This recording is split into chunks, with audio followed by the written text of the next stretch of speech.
Nagaon metro' হস্পিটেলত অহা 20 আগষ্ট শুক্ৰবাৰে উপস্থিত থাকিব ইউৰোলজিষ্ট ডাক্তৰ দেৱাংগ শৰ্মা। নগাঁওবাসীৰ বাবে এটা সুখবৰ।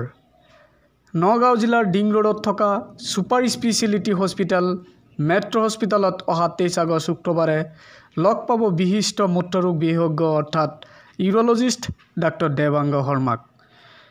কিডনিৰ পাথৰ, পুৰুষৰ গ্ৰন্থিৰ সকলো ধৰণৰ ৰোগ, মূত্ৰাশয় ৰোগ যেনে প্ৰস্ৰাৱ জ্বলা-পোৰা কৰা, ঘনে ঘনে প্ৰস্ৰাৱ জ্বলা, প্ৰস্ৰাৱ ধৰি ৰাখিব নোৱাৰা, প্ৰস্ৰাৱ বন্ধ হোৱা, প্ৰস্ৰাৱৰ সৈতে তেজ যোৱা, প্ৰস্ৰাৱ নলীৰ কৰ্কট, পুৰুষ আৰু মহিলাৰ যৌন সমস্যা আদি সমস্যাত ভুগি থকা ৰোগীসকলে অহা 23 আগষ্ট শুক্ৰবাৰে ডাক্তৰ দেৱাংগ শৰ্মাক সাক্ষাৎ কৰিব পাৰিব বুলি মেট্ৰ' হস্পিটেলৰ কৰ্তৃপক্ষই জানিবলৈ দিয়ে।